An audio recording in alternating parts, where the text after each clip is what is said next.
Nacionalismo y liberalismo. La Guerra de la Independencia Española, 1808-1814. Hacia finales del siglo XVIII y principios del XIX, España era todavía una potencia marítima a escala internacional, con vastas posesiones en el continente americano. Para comprender la actitud de Madrid y sus vacilaciones durante los años que siguieron al desencadenamiento de la Revolución Francesa, hay que mirar también hacia América. Si España era la segunda potencia marítima en la época, Inglaterra era la primera, la cual, apoyándose en su poderosa flota, llevaba a cabo una política ambiciosa y agresiva en el continente americano. A lo largo del siglo XVIII fueron frecuentes las guerras que enfrentaron a Inglaterra con la alianza formada por Francia y España. Los ingleses deseaban ejercer una fuerte influencia económica y política en el continente americano, y eso empujaba a los franceses a aliarse con los españoles. España y Francia tenían que defender sus respectivas colonias americanas. Por otra parte, durante los siglos XVI y XVII, el Imperio español se había erigido como el campeón del catolicismo. Así, la Inglaterra protestante representaba también el enemigo religioso.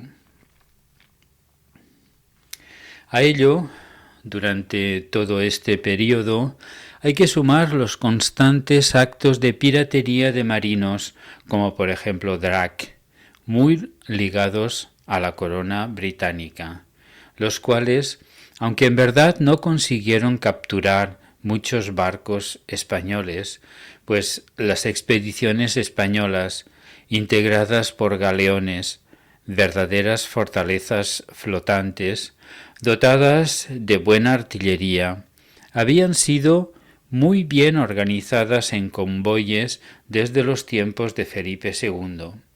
Sí consiguieron atacar e incluso capturar durante breves periodos algunas ciudades y fortalezas costeras.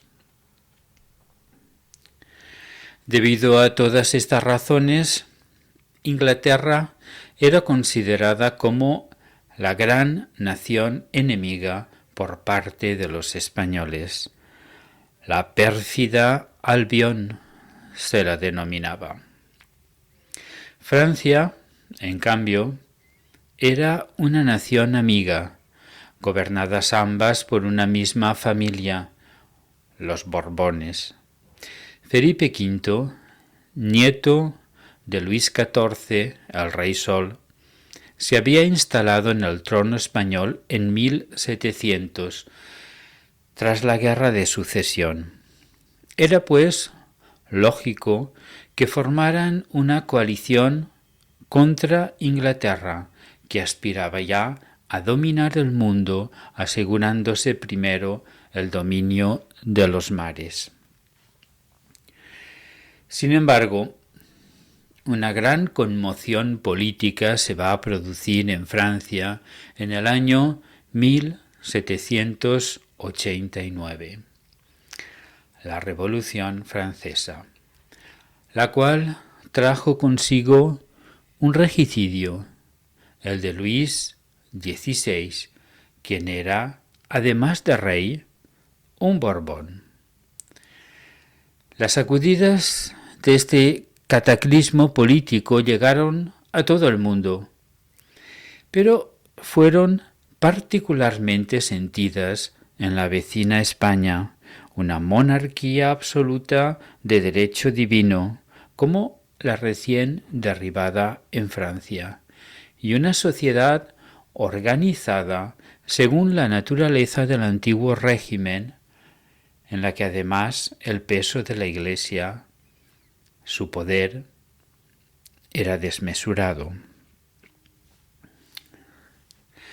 Carlos IV, el rey en funciones, y su hijo, el entonces príncipe de Asturias y futuro Fernando VII, con las relaciones entre ambos ya muy deterioradas, en parte por la enemistad entre la esposa de Fernando y su propia madre, María Luisa.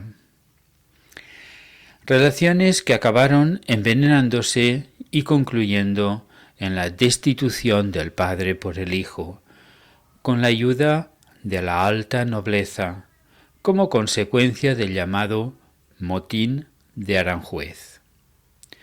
Hecho que Napoleón supo explotar muy bien en beneficio propio, pero todo esto vendrá más tarde. Por el momento, lo que hay que comprender es que Madrid se encontraba, en el momento de la Revolución Francesa, ante un dilema.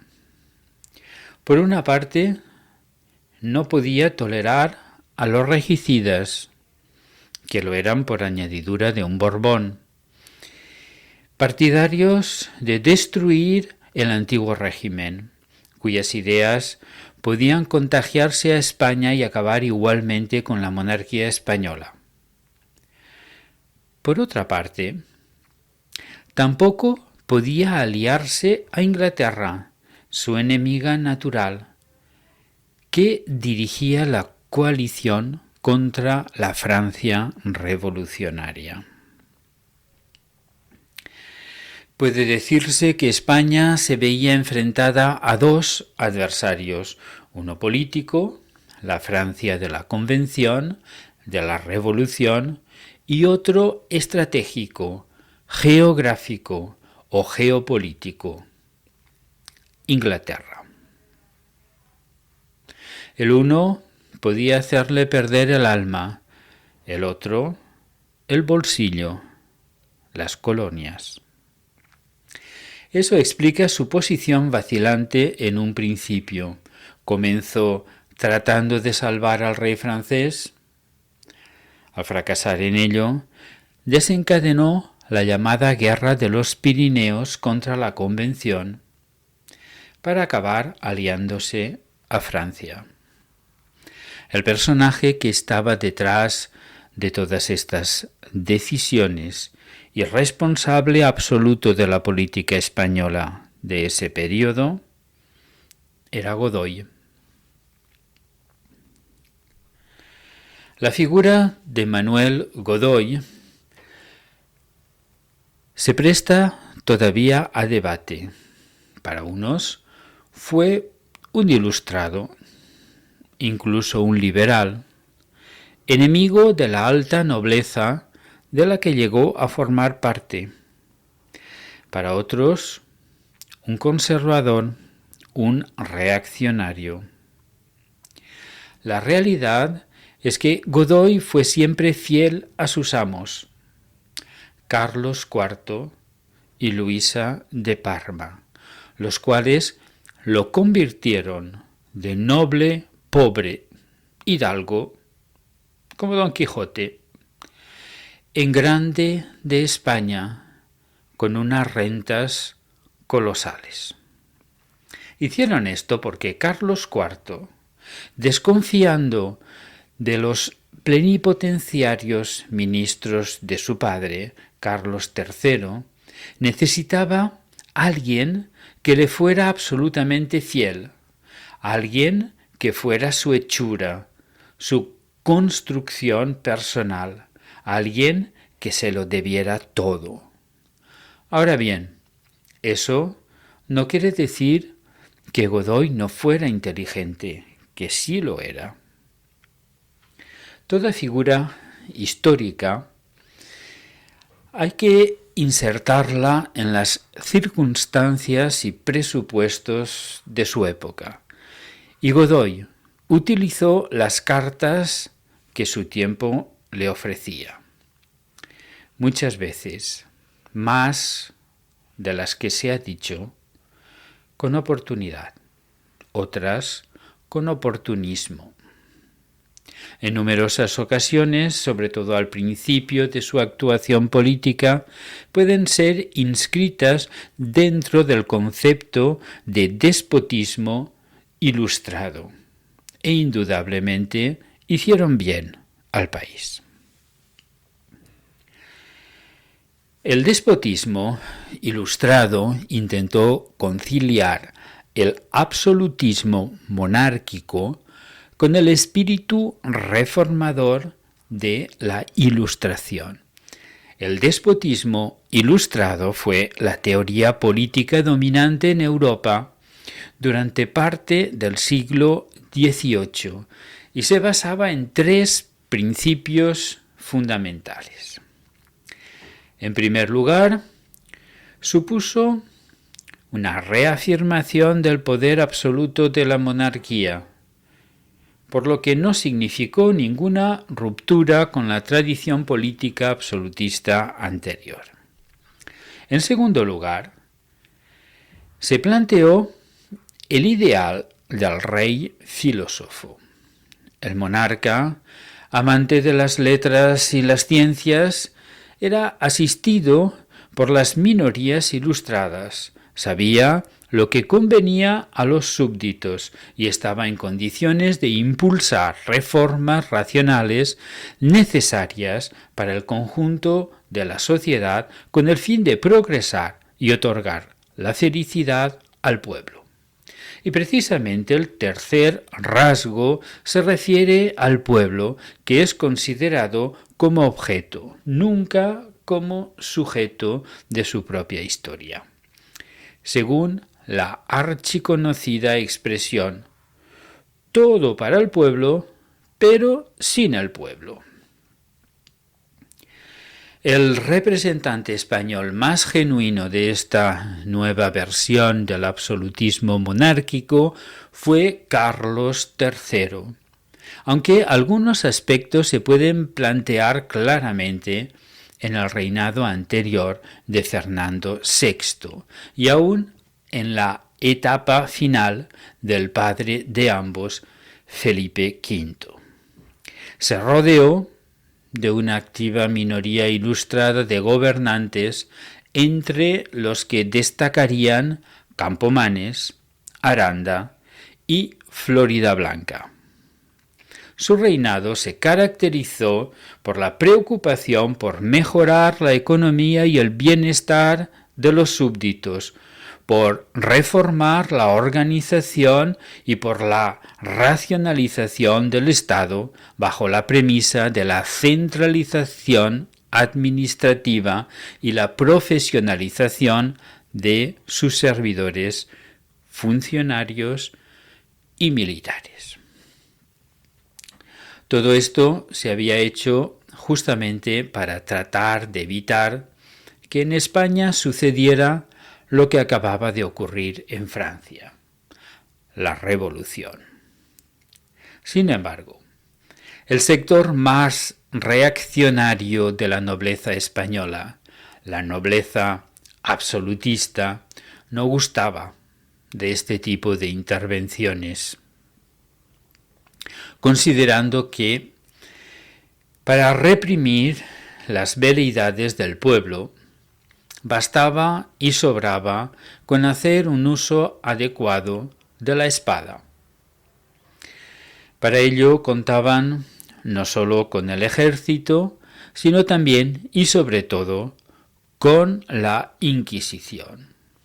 La llamada Inquisición Nueva o Inquisición de Castilla, que no era ya tan nueva, pero que se llamaba así para distinguirla de la Inquisición de otros países, la cual, si bien ya no era lo que había sido durante los siglos XVI y XVII, todavía era capaz de producir procesos como el de Pablo de Olavide, que constituyó una advertencia para todos estos innovadores.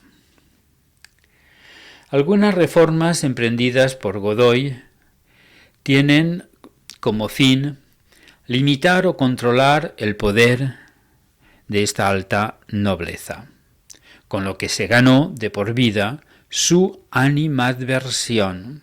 Carlos IV elevó hasta la más encumbrada nobleza, grande de España de primera clase, duque y príncipe, esposo de la prima del rey, a Godoy, con el fin de autorizarlo ante la nobleza e inmunizarlo contra los argumentos en su contra, dimanantes de su origen humilde.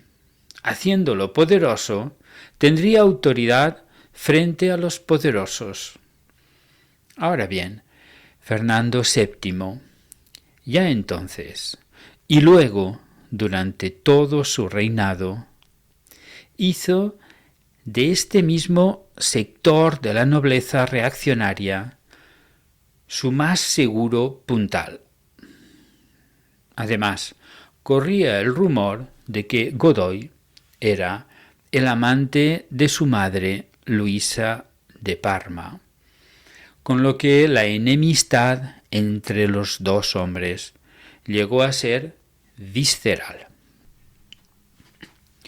Así, llegamos a los hechos desencadenados por la Revolución Francesa de 1789 y al posterior regicidio de Luis XVI.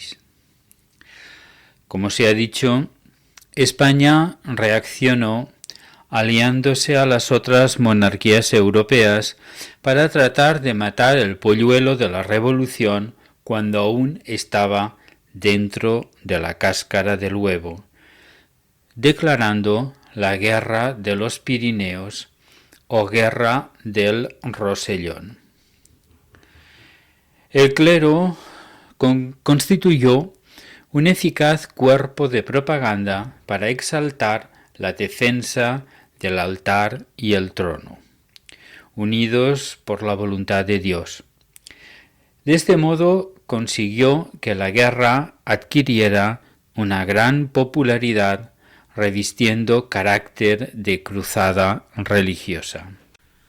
Las tropas españolas, mandadas por un excelente estratega, el general Ricardos, alcanzaron en la primera fase de la campaña resonantes triunfos. Sin embargo, a comienzos de la primavera de 1794, se produce una inversión de la situación y son las tropas francesas las que avanzan en territorio español. Era preciso pactar con la República regicida. La paz de Basilea, 22 de julio de 1795, pondría fin a las hostilidades sin graves perjuicios para la monarquía española. Solo el abandono de la parte oriental de la isla de Santo Domingo significaría una pérdida importante. El establecimiento de relaciones con el Directorio y la consolidación de un nuevo gobierno en París, inclinado a la moderación, hicieron posible una vuelta a la alianza tradicional con Francia para impedir el engrandecimiento inglés en América. Tras la paz de Basilea, la diplomacia española, colocada ante el dilema de optar entre un aliado ideológico, la monarquía inglesa, o uno estratégico, la Francia del Directorio, prefirió el último. De este modo se llega a la firma del Tratado de San Ildefonso, agosto de 1796. Esto condujo al descalabro de la batalla naval del Cabo de San Vicente, sur de Portugal, 14 de febrero de 1797, y a la primera caída de Godoy. Sin embargo, ante el fracaso de las políticas de sus sucesores, Godoy, que seguía gozando de la confianza de los reyes, fue llamado para ocupar de nuevo el puesto de primer ministro. Entretanto, el hombre fuerte en Francia era ya Napoleón. Por el momento, el acuerdo español con Francia trajo consigo la intervención conjunta contra Portugal, principal aliado de Inglaterra en el continente. A esta campaña se la denominó Guerra de las Naranjas, que propició el cierre de los puertos portugueses a los barcos ingleses. Sin embargo, esta colaboración militar con Francia concluyó con el desastre de Trafalgar, octubre de 1805, que significó para España la pérdida de su poder marítimo. Tras el drama de Trafalgar, Godoy trató de adquirir autonomía e independencia respecto al imperio napoleónico, pero carecía ya del único instrumento que podría propiciarla, la escuadra. Tal actitud provocó la desconfianza de Napoleón, quien comenzó a alentar conspiraciones contra él. Por otra parte, Inglaterra seguía su táctica tradicional de alimentar las aspiraciones de los sucesivos príncipes de Asturias para acceder antes o en mejores condiciones al trono español. En este caso, el príncipe de Asturias era el gran adversario de Godoy, el futuro Fernando VII. Con tales circunstancias, la definitiva caída de Godoy era solo cuestión de tiempo. El intento de golpe de Estado, conspiración de El Escorial, 27 de octubre de 1807, perpetrado por la alta nobleza reaccionaria para dar el poder a Fernando VII, fracasó en el último momento por una delación inesperada. Sin embargo, este hecho hizo sonar campanas de muerto para el reinado de Carlos IV y por consiguiente también para el gobierno de Godoy.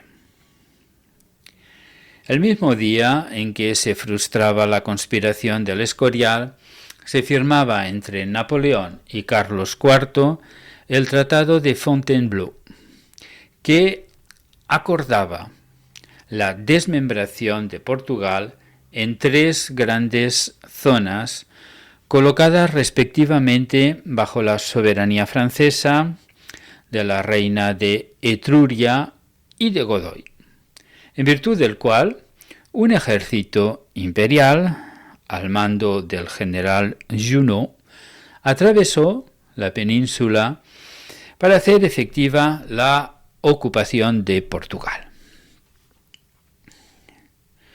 Coronada triunfalmente esta expedición, otros cuerpos del ejército francés comenzaron a entrar en España a finales de 1807, con la excusa de consolidar la invasión de Portugal y anticipar una posible reacción inglesa, al tiempo que se apoderaban de las fortalezas clave en la defensa del norte de la península, las ciudadelas de Pamplona, Jaca y Barcelona, castillos de Figueras, Montjuic, etc.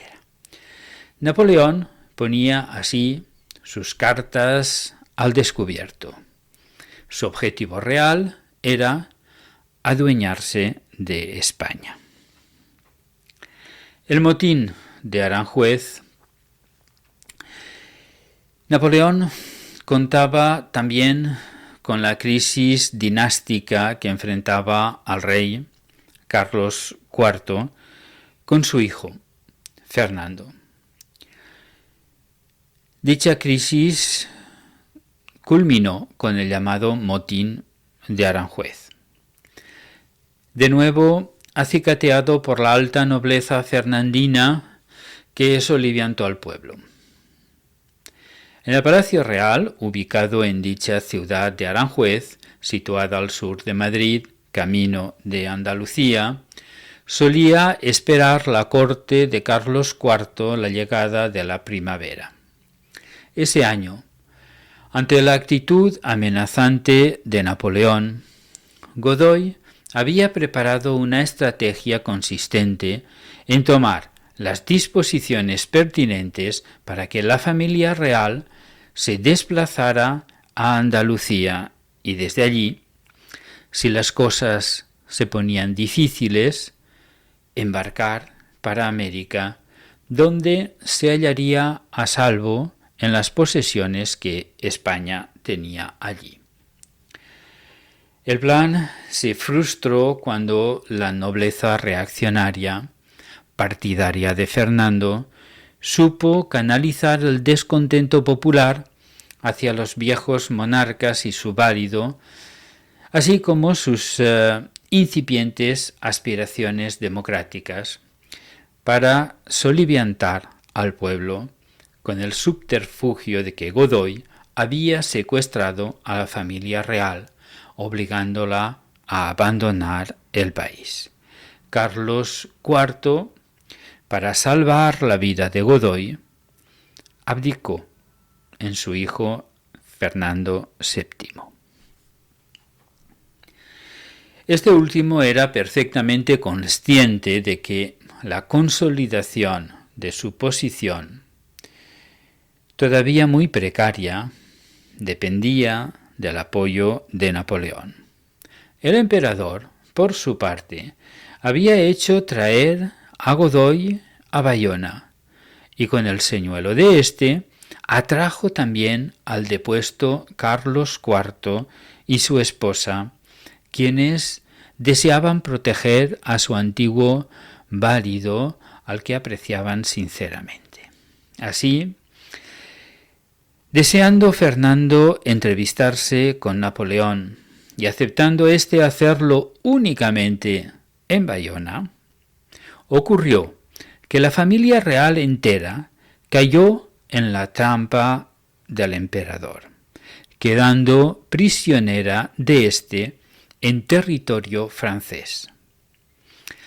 Allí, Napoleón forzó a Fernando VII a restituir la corona a su padre, quien previamente había resignado todos sus derechos a la misma en Napoleón, el cual, para concluir la trama, los cedió a su hermano José, quien ya era rey de Nápoles.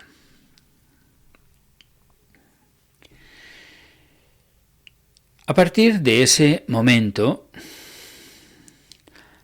la presencia de las tropas francesas en España estaba ya destinada a proteger el mandato de José Bonaparte, lo que va a motivar la guerra de la independencia.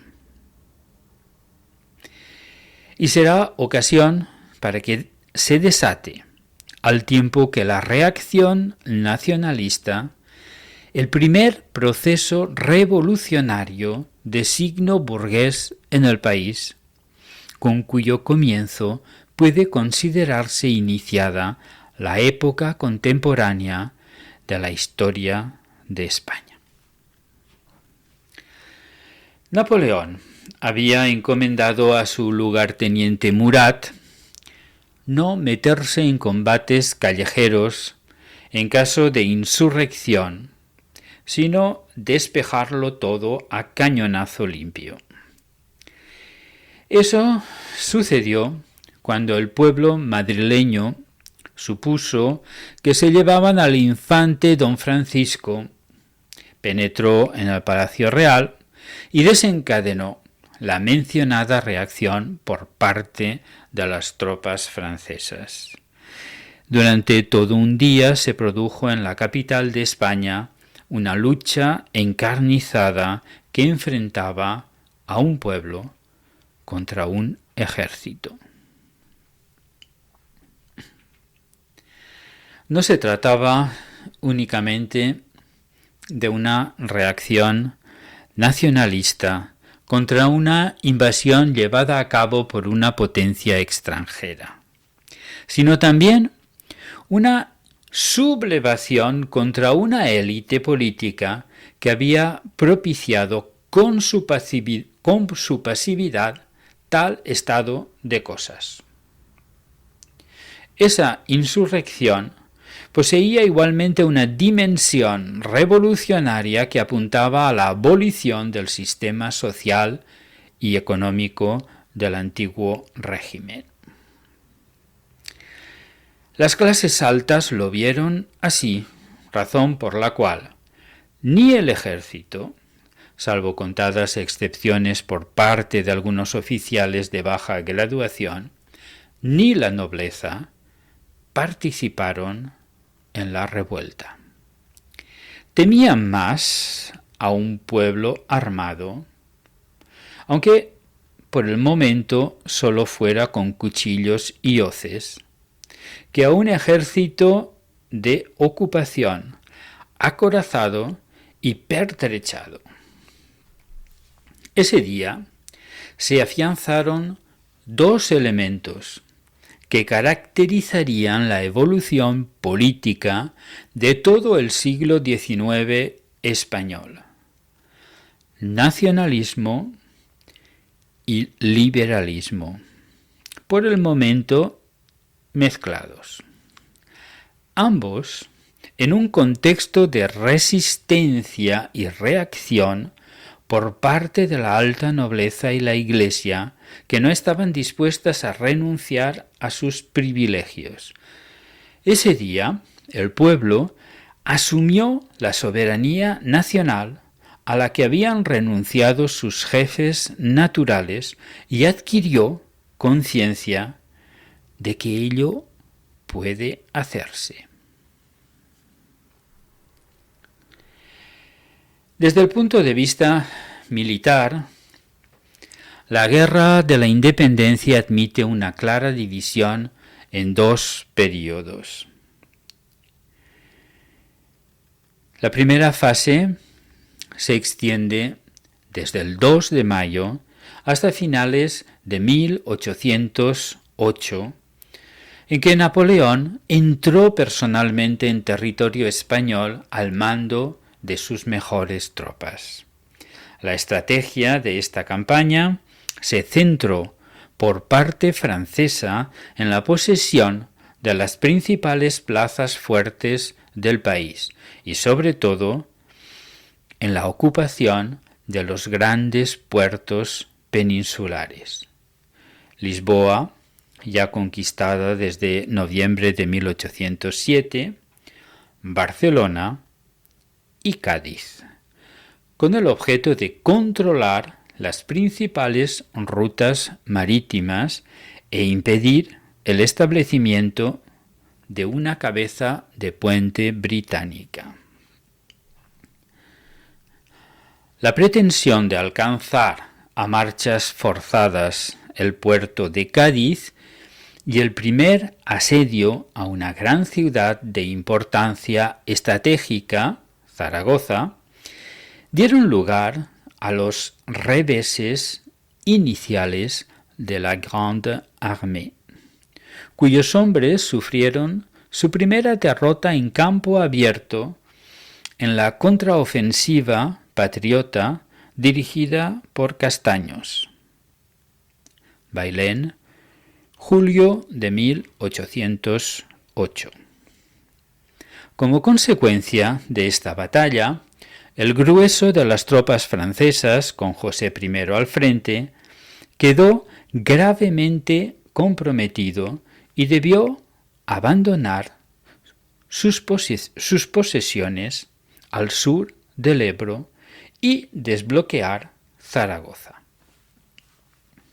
Mientras tanto, un cuerpo expedicionario inglés al mando de Moore atravesó la frontera portuguesa 11 de noviembre. Solo la llegada de Napoleón en persona al frente peninsular en el mismo mes devolverá la iniciativa a sus generales. La segunda parte se caracteriza por la superioridad aplastante de los ejércitos napoleónicos, que lograrán terminar con la resistencia de los patriotas y de sus aliados británicos. Batallas de Espinosa de los Monteros, Somosierra, La Coruña, toma de Zaragoza, batalla de Ocaña. En este periodo, el mando francés tendió a la ocupación efectiva y total del territorio peninsular, consiguiéndolo a comienzos de 1810, con la excepción de Lisboa, protegida por la línea defensiva de Torres Vedras, planteada por Wellington. Cádiz, amparada por un dispositivo similar, y las regiones levantinas y gallegas, así como la España insular. Los patriotas españoles tuvieron que recurrir entonces a una nueva estrategia militar: la guerrilla, forma bélica muy adecuada a la particular orografía peninsular cruzada por numerosas cordilleras, la cual permite luchar desde una posición de inferioridad técnica y numérica con ejércitos regulares y disciplinados. Fue la época en que se gestó la fama de brillantes soldados como Juan Martín, el Empecinado, Portier, Espoz y Mina o el cura Merino. Los soldados de Napoleón, no acostumbrados a este nuevo género de guerra, comenzaron a sufrir un proceso de desmoralización al tiempo que soportaban cuantiosas bajas a manos de un enemigo casi siempre invisible.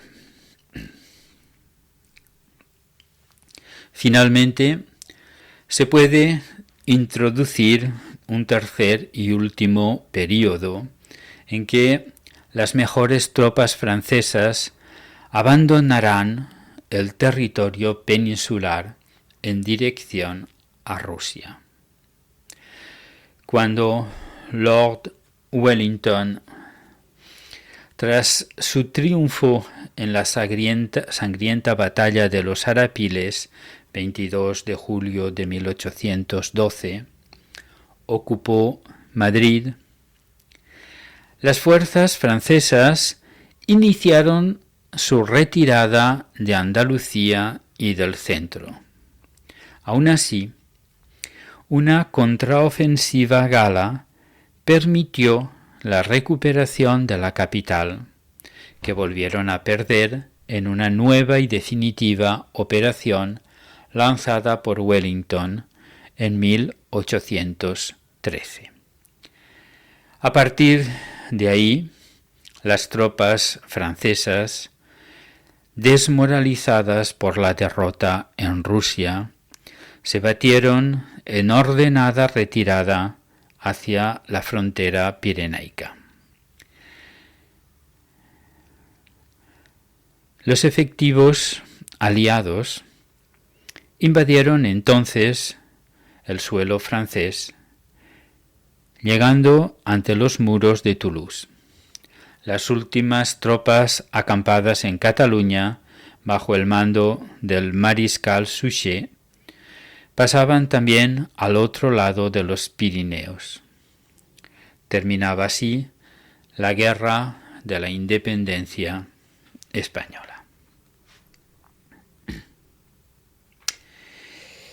Paralelamente al proceso bélico, se desarrollaba en la España independiente al poder napoleónico otro de índole institucional e ideológica. Ya dijimos que el 2 de mayo surgió una dimensión revolucionaria que apuntaba a la abolición del sistema social y económico del antiguo régimen.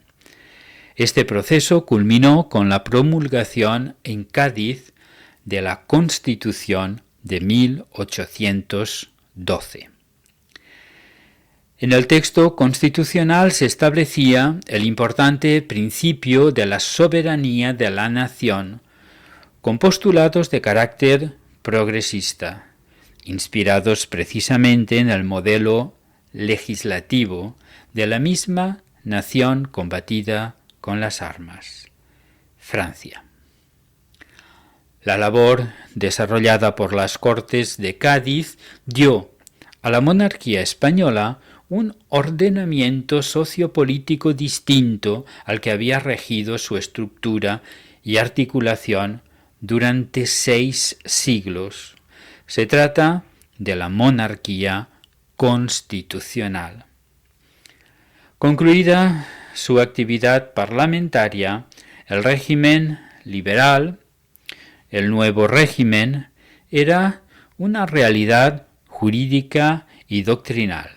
Quedaban anuladas las desigualdades jurídicas de los diversos estamentos que componían el viejo edificio social y redujeron a todos los habitantes a la común categoría de ciudadanos. La existencia de una sociedad fluida y abierta, consecuencia del libre juego de los valores personales y económicos, quedaba establecida a gran satisfacción de la burguesía. Rotas las barreras que se oponían a su marcha hacia la conquista del poder político, la burguesía mostró muy escasa sensibilidad para acometer una honda reforma en la detentación de los bienes terrenales, la desamortización de las propiedades de las comunidades religiosas, extinguidas por Napoleón y no restauradas por el gobierno patriota, se proyectó inicialmente como una indemnización a los excombatientes carentes de recursos, pero rara vez llegó a cumplir tal función, al ser acaparadas las posesiones eclesiásticas desde su puesta en venta por los grupos acaudalados.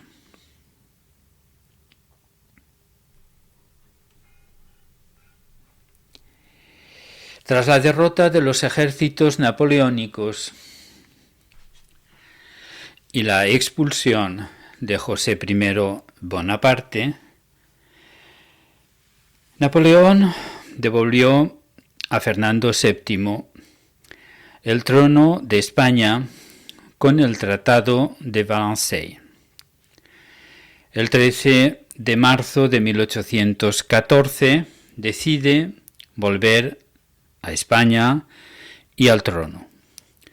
Entró en España el 22 de marzo de 1814 por Gerona y tras pasar por Zaragoza se dirigió a Valencia, entrando en Madrid el 13 de mayo de 1814.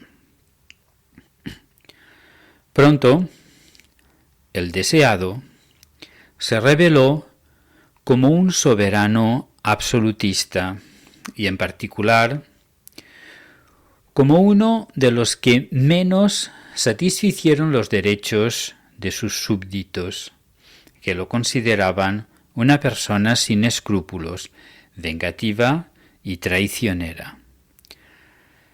Rodeado de una camarilla de aduladores, su política se orientó, en buena medida, hacia su propia supervivencia. En la ciudad de Valencia, el 4 de mayo de 1814, firmó el decreto de supresión de la Constitución de Cádiz y la legislación de las Cortes, restaurando el absolutismo entre 1814 y 1820 y persiguiendo a los liberales. Tras 6 años de guerra, el país y la hacienda estaban devastados y los sucesivos gobiernos fernandinos no lograron restablecer la situación. En 1820, un pronunciamiento militar dio inicio al llamado Trienio Liberal, durante el cual se restablecieron la Constitución y los decretos de Cádiz, produciéndose una nueva desamortización. A medida que los liberales moderados eran desplazados por los exaltados, el rey, que aparentaba acatar el régimen constitucional, conspiraba para restablecer el absolutismo, lo que se logró tras la intervención de los 100.000 hijos de San Luis en 1823. La última fase de su reinado, la llamada década ominosa, se caracterizó por una feroz represión de los exaltados, acompañada de una política absolutista, moderada o incluso liberal doctrinaria, que provocó un profundo descontento en los círculos absolutistas, que formaron partido en torno al hermano del rey, el infante Carlos María Isidoro. A ello se unió el problema sucesorio, sentando las bases de la primera guerra carlista, que estallaría con la muerte de Fernando y el ascenso al trono de su hija Isabel II, no reconocida como heredera por el infante Carlos.